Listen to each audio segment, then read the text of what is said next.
My name is Bruno, and today we have a panel about wildlife, the path to 2 billion players. In this session, we'll have Victor Lambertucci, Growth VP at Wildlife, one of the biggest mobile gaming businesses in the world. Founded in Brazil in 2011, the organization quickly went global, and today it has more than 60 games in its portfolio, including hits such as Sniper 3D, Zooba, Suspects, Tennis Clash, War Machines, and Colorfy. It was founded by brothers Victor and Arthur Lazarti, and the company has over 900 employees in 5 offices around the world. Let's welcome Victor. Good afternoon, Victor. Good afternoon, Bruno. You may take it away. Thank you. Good afternoon, everyone, and thank you for being here with us on this rainy Saturday, or this cloudy Saturday.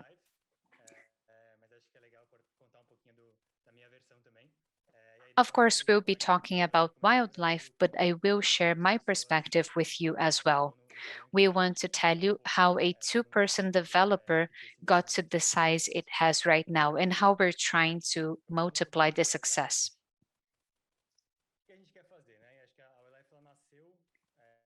This is what we want to do at Wildlife.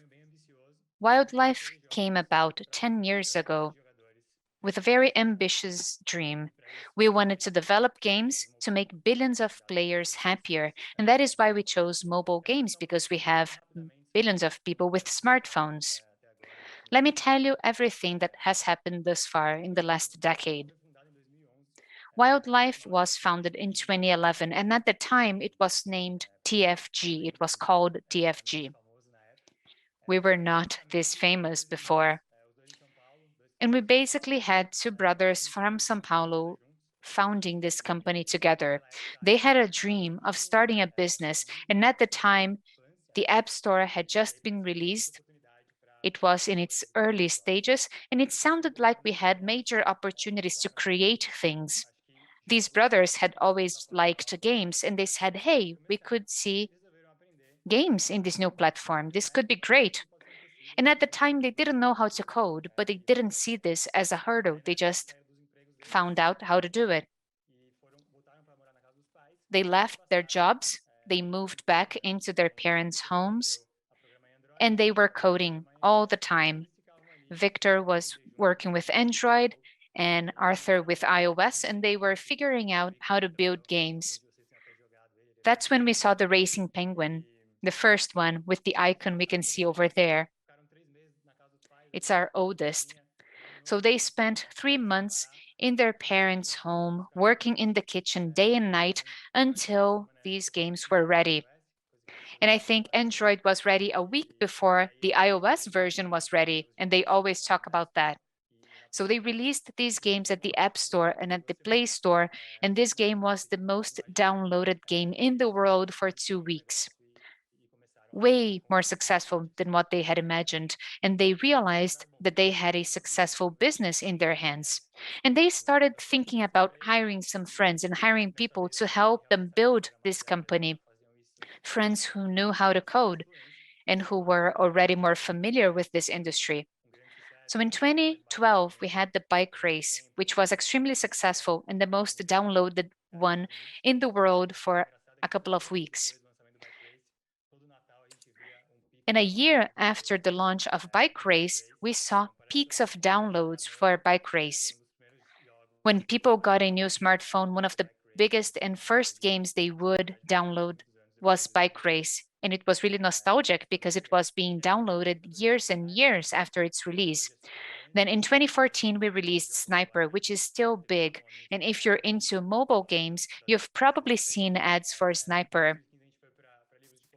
Then in 2015, we had coloring books. We had a boom in coloring books for adults, and we created the first one, which was Colorfy. Very successful. Then we went into multiplayer games. We understood we had to do that more, so we worked with War Machines and Castle Crush.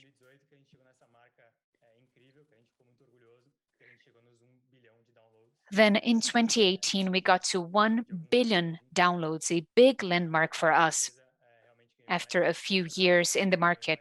And of course, we got more traction and more international attention. So in 2019, we decided to have our two international offices, one in Ireland and another one in Silicon Valley, because we wanted to expand the company and bring more outside talent in. We also changed our name from TFG to Wildlife when we started getting more famous. And we had our first investment by Benchmark, and that is when we became the so-called unicorns in the tech industry. Then we released Zooba, we had an office in Argentina, we released tennis, we had the global pandemic, and finally, in 2021, even though we are still at the beginning of the year, we already have three big landmarks here. Number one, we released Suspects all over the world. We released it first in Brazil and then elsewhere. I'm using a background with Suspects. And we're going to have the first official Suspects tournament later today. We also created our first two independent studios at Wildlife, but abroad. Never Forget Games and Super World Games, Super WoW Games, with industry veterans. These people wanted to have a collaboration with us and to work with Wildlife, and they have a lot of experience. They've worked on titles like The Sims, Need for Speed, very known games. And we're proud of having these talents working with us because this is in line with our strategy. I've talked about our games and what we've done so far, but with a mobile gaming business, making games is not enough. We need to make sure these games get to everyone and that we have enough reach.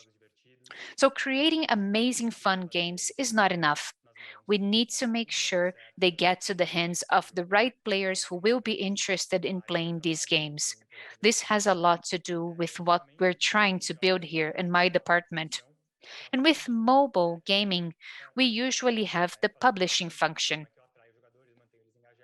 And this has to do with attracting players, keeping them engaged, and keeping them playing our games throughout their lives. So let me talk about publishing. In publishing, we have 6 big areas. Of course, this is going to change business by business, and you may see different names, but overall, these are the segments. In average, this is what a company has in the publishing organization. Number one, consumer insights.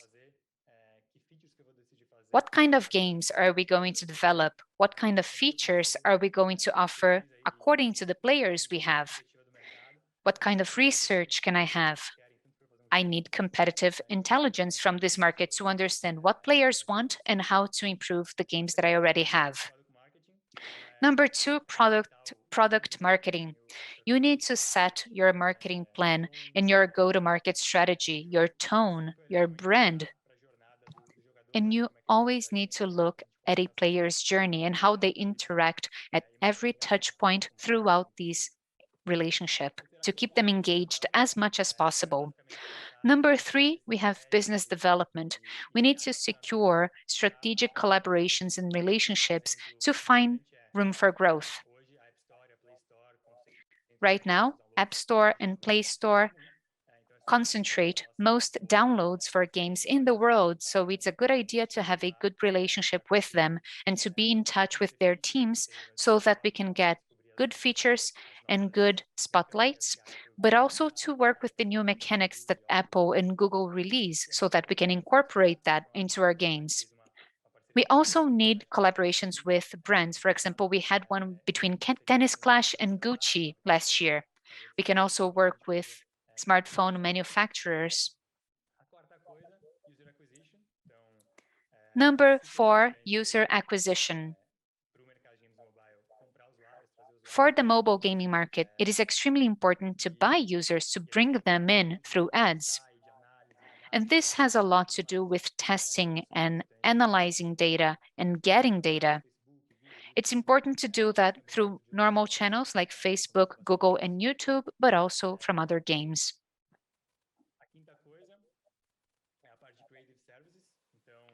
Number 5, creative services. Paid users are extremely important for mobile games. So in this case, it is important for us to create creatives with videos and banners and playables so that players will want to play certain games and so that they will start engaging with your product. And our company does this in-house because this is a part of our core business. And finally, we have the community. We need to interact with our community in social media and forums to keep everyone engaged and to use their feedback to incorporate their opinions into our products because we are building everything we build with the community because this is the people we're serving. We've been working hard for 10 years, trying to get better at this. And we've been investing a lot in making these games, and we've been reaping the fruit. As I was saying, we've had over 2 billion downloads, and we'll get to 3 billion soon. We're getting very good, very healthy growth every year in the number of downloads. And as we improve in publishing, and as we make better games, and as we get better talent, of course, we'll be able to attract more people, and this is great for us and for the whole industry. Let me also share our main learnings. These are some very quick tips for developers and for people wanting to scale up their games and to attract more players. I will also be sharing some quick learnings we've had from the past. Number 1, test fast, learn fast. This may sound obvious and very commonplace for startups and tech companies, but this is extremely true in mobile gaming because you have a lot of data and information and insights for everything you do. And sometimes we think players are going to enjoy something or we think the audience will want something, but they don't. So we need to test it as often as possible for everything we're going to do. Let me give you an example, a very important example for any gaming business. You need to think about your store, your icon, thumbnail, screenshots, everything you write, because the App Store and the Play Store are very important to showcase your products in your games to millions and millions of people every day. You need to draw people in. You need to catch their attention so that they can download your game and try it. And that's how you'll be successful. So we're testing a lot of these waters in the store. And sometimes we run into some things that are counterintuitive and we think something is important to the player and it's not. Here we have a few examples. This first test is for Zooba. Here we've taken print screens from the store. The first 3 were the ones we thought would perform well. We had a beautiful splash with the characters, we explained about the game, we explained gameplay, and with the second set, set B, we only had characters with different skins.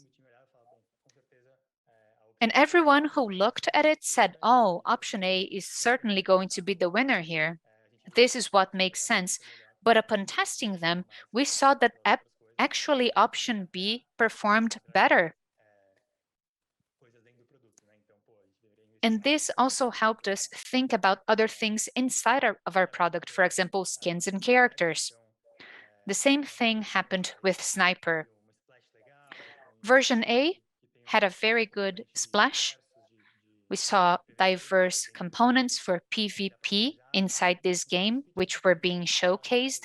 We showed customization options. We showed the most interesting features, in our opinion. And option B has some random screenshots of things that were happening. And to our surprise, again, option B performed better than option A. And we ended up going this route. So it's extremely important to test everything you do. Yes, we do have a hypothesis, we do have experiences, but it is important to verify our hypothesis with testing.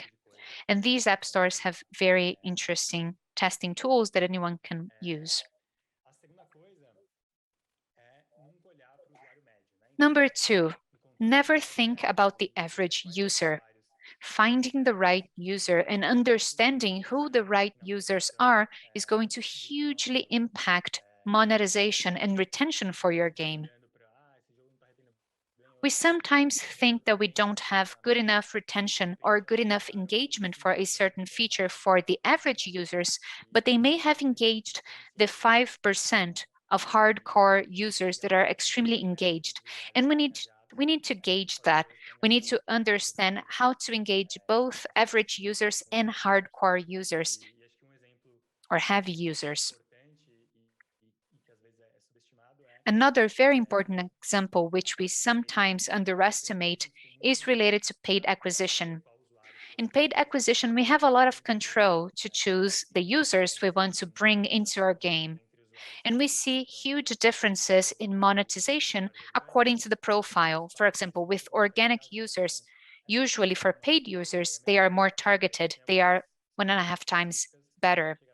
But we have specific segmentations where we have a fourfold increase. For example, with the war machines, we found segments with 4 times more engagement and 4 times better performance. So sometimes it is better to pay for certain users because they have better engagement, better retention, and this makes a huge difference at the end of the funnel. But overall, we understand that data is extremely important for mobile games, and striking balance between science and art is one of the trickiest things we've been trying to get right at Wildlife since the beginning. Now, let's think about the future and everything we want to do.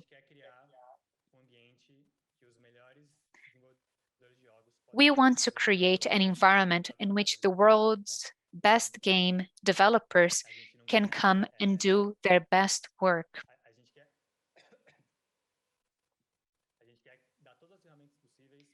We want to provide these developers or whoever is making games with the best tools so that they can do something cool and work in a really fun and good environment. The same thing that Victor and Arthur did in 2011, back in the day when they were trying to code and make a game in their kitchens or in their parents' kitchen, is a lot harder right now. There's a lot more competition. You need to invest in marketing. You need to know about publishing, as I was saying at the beginning. So right now, it is a lot harder for developers to do the same thing they did. And at Wildlife, we want to help you with that. We want to have more Victors and Arthurs out there creating games that are extremely successful and that reach billions of people. To do that, we truly believe in small teams who are in love with the hypothesis for a game and who are going to focus on a really fun core mechanic slash gameplay.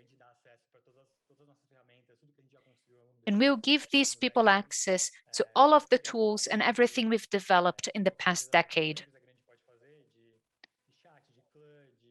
You know, chats, clans, paid acquisition, monetization, ad monetization, everything that big businesses can do will be done by us, and teams will be able to focus on creating extremely fun games that are going to make people fall in love with them. We believe we are still at the beginning of our journey, at the beginning of the mission we want to accomplish. We want to have more developers, artists, and game designers joining our company to build fun games and to become even bigger than we are today. Great. This is what I wanted to share with you. I gave you a very brief overview of publishing and the main tools we have. Take it away, Bruno. Excellent, Victor. Thank you. I think we even have a little bit of time left. I'm not sure if we had a Q&A session scheduled for this session, but if the audience has any questions, please let us know. Our audience may be interested in learning a bit more about wildlife, and we can use these minutes for that. And by the way, I do have a personal question. How long have you been working at Wildlife?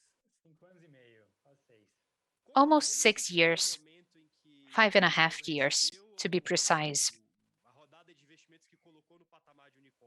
How was it like to receive the investments that took you to the level of a unicorn?